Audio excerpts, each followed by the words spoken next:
Ni hao! Salut à tous, j'espère que vous allez bien. Aujourd'hui, nous allons parler d'un petit aspect, j'en parlais dans une vidéo précédente, sur la méditation comme étant un des premiers facteurs à prendre en compte quand on veut changer un petit peu sa vie. Vous faites des arts martiaux et vous êtes malheureux dans votre vie, où il y a des choses qui traversent votre vie qui ne sont pas forcément agréables, et vous vous posez beaucoup de questions à savoir, mais comment ça se fait, pourquoi je ne suis pas heureux? Très bonne question, comment ça se fait? La pratique martiale, en fait, elle nous aide quand même énormément dans notre vie. Pour ceux qui pratiquent depuis un certain moment, et c'est là où je vais m'adresser en priorité aux gens qui sont là depuis plus de 10 ans. Parce que comme dans toute forme artistique, il faut un certain temps pour commencer à maîtriser les choses, pour ressentir un petit peu, que ce soit la musique, que ce soit la poterie, le dessin, l'art, la sculpture, que sais-je. En tout cas, à chaque fois, quel que soit l'art, il nous faut du temps pour maîtriser et ressentir les choses, pour que l'on puisse s'exprimer, exprimer ce que l'on a en nous à travers l'outil que l'on a choisi. Alors pour les pratiquants d'art martial, je vais vous faire remarquer qu'il y a le mot art dedans, art martial. Donc oui, il y a de la guerre, mais il y a aussi un art. Et l'art, en fait, c'est se réaliser soi-même. Donc le mouvement va nous permettre de nous réaliser. Et c'est là où je veux en venir. Si vous n'êtes pas heureux avec l'art que vous pratiquez, alors il y a un problème. Prenons des exemples. Prenons des artistes, par exemple, qui font de la musique, qui font de la sculpture, de la poterie, enfin ce que vous voulez. Quand on leur demande s'ils sont bien dans leur vie, ils sont heureux, épanouis, parce qu'ils créent des œuvres artistiques. Parfois, pour certains, ils les exposent. Ils se sentent bien dans ce qu'ils font. Alors, ma question, c'est comment se fait-il que nous ne le soyons pas, nous, artistes martiaux? Alors, peut-être pas tous, mais je suis persuadé qu'il y en a qui n'aiment pas leur vie, qui n'aiment pas ce qu'ils font dans leur vie de tous les jours, dans leur travail. Alors vous allez me dire, oui, mais c'est normal. Non, c'est pas normal. Pourquoi ce serait normal? Nous apprenons à nous battre physiquement, à nous défendre physiquement. Comment se fait-il que dans notre vie, nous ne soyons pas capables de nous battre pour nos idées? Comment se fait-il que nous ne soyons pas, nous, artistes martiaux, capables de nous défendre dans la vie face aux actualités, face à tout ce qui nous entoure? Comment se fait-il que nous ne soyons pas capables de nous défendre et de nous battre pour nos rêves? Et pourtant, je peux vous le dire, on a tout ce qu'il faut pour. On a l'assiduité, on a la rigueur, on sait souffrir, on sait se faire du mal à travers les postures, à travers les coups. Nous savons respecter, car quand on monte sur un ring ou quand on monte sur un tatami, on salue. En tout cas, on essaye. C'est vrai que dans certains endroits, ça ne se passe plus. Là, c'est un petit souci, mais bon, c'est une parenthèse. Mais en tout cas, on a une certaine notion du respect.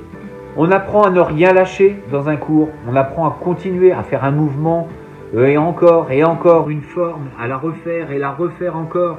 Tout comme les projets, ça ne va pas arriver comme ça. Alors comment se fait-il que nous ne soyons pas capables de transposer ce que l'on apprend dans un cours et de le mettre dans notre vie de tous les jours? Et puis un aspect qui est un petit peu mis de côté, à mon grand désarroi, et je trouve que c'est vraiment dommage, puisque encore une fois, on revient à la vidéo précédente, où je disais que la méditation, c'était un point de départ. Et bien dans la pratique martiale, normalement, il y a aussi ce qu'on appelle la méditation et la visualisation. Et si vous n'en faites pas, alors je vous conseille très fortement, très vivement, de vous y intéresser très rapidement, parce que, vous allez progresser dans la pratique martiale, mais aussi par rapport à vous-même. Et donc si vous progressez par rapport à vous-même, eh bien vous allez donner encore plus de choses dans votre pratique martiale, et donc vous allez évoluer, vous voyez, ça fait partie du jeu. C'est juste cohérent, quoi. Mais pour ça, il faut aussi avoir un petit peu une vision, savoir s'ouvrir un petit peu l'esprit, ne pas rester cloisonné dans ce que l'on pense être vrai, savoir se dire effectivement, je ne suis pas forcément heureux, comment ça se fait, comment se fait-il que je suis bon dans un cours, que je suis fort dans cette pratique martiale, mais par contre dehors, j'arrive à rien, ça ne marche pas, j'essaye de faire des choses et ça ne fonctionne pas. Comment ça se fait? Comment cela se passe? Donc il faut se poser des questions. La méditation va permettre ceci. Vous allez pouvoir prendre le temps de vous poser des questions et puis les réponses, elles vont arriver. Et c'est ce qui est génial avec les méditations, c'est que ça ne coûte rien, sinon un peu de temps. Et ça, vous en avez du temps. Si vous zappez un petit peu la télé, vous arrêtez, vous la coupez 5 minutes et puis vous faites votre méditation avant de vous coucher ou en vous levant le matin. Après un bon verre de choc à pic, on ferme les yeux, on se détend, on se pose une question et on essaie de penser à rien et la réponse arrivera un jour ou l'autre. En tout cas, généralement, c'est assez rapide. Vous allez ressentir des choses. Et si vous le faites tous les jours, eh bien, croyez-moi, il y aura des résultats. Pour les sceptiques, eh bien, écoutez, zappez, mettez un pouce vers le bas. Ce n'est pas grave, c'est pas très important. Ce qui est important, c'est pour ceux qui ont vraiment envie de bouger, de se dire, oui, tiens, c'est peut-être pas complètement faux ce qu'il est en train de dire. Ça m'intéresse, je vais essayer de m'intéresser à ce domaine de la méditation. Essayez de vous acheter des bouquins, regardez sur la FNAC, il doit y avoir tout ce qu'il faut. Grâce à la pratique martiale, vous avez vraiment tout à portée de main. Vous avez tout, vous avez le physique, vous avez normalement le mental. Sachez vous ouvrir, ne restez pas cloisonné dans vos idées. Sachez que des gens, il y en a 7 milliards, nous avons tous une façon de penser différente. Donc vous ne sortez pas de la règle, je ne sors pas de la règle. Mais par contre, on a tous cette possibilité de se dire je veux changer et qu'est-ce qui fait que je ne change pas? Eh bien en fait c'est parce que vous pensez toujours de la même façon et quand on pense de la même façon, eh bien on a les mêmes résultats. C'est très simple à comprendre. Vous pensez d'une façon, donc vous agissez de cette façon. Et quand on agit d'une certaine façon, on a les résultats qui vont avec. Donc si vous pensez eh bien, que c'est mauvais d'agir comme ça, vous allez faire des actions qui sont mauvaises, qui vont dans le sens de vos pensées et puis en fait vous avez les résultats qui en découlent.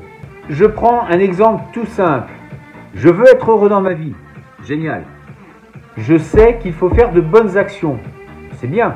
Maintenant, derrière, je tue des gens. Quels vont être les résultats? On se rend compte qu'il n'y a pas d'adéquation. Ça n'est pas en cohérence. Je veux être heureux, donc je veux faire des belles choses. Et à côté de ça, je tue des gens. Donc forcément, il y a incohérence. Donc je ne serai pas heureux. Donc si vous avez une vie qui ne vous convient pas, posez-vous simplement la question suivante. Est-ce que ma façon de penser est bien celle qui doit aller dans le sens que je veux? Si je veux être heureux, si j'avais une vision de la vie et que en fait je ne vis pas du tout cette vision, est-ce que ma façon de penser est la bonne? Ça mérite quand même d'y penser un petit peu. Cette vidéo n'est pas faite pour jeter la pierre aux gens qui sont dans ce cas-là. Au contraire, c'est pour réveiller les gens. J'espère vraiment, c'est pouvoir toucher ceux qui sont ouverts d'esprit, de se dire, il a peut-être pas complètement tort, il a peut-être pas complètement raison, mais en tout cas, ça vaut le coup peut-être d'y porter un certain intérêt. Donc, essayez de voir cette méditation comme quelque chose qui est vraiment important. Et je vous le dis encore, dans les arts martiaux, la méditation était présente. Et ce n'est pas un hasard.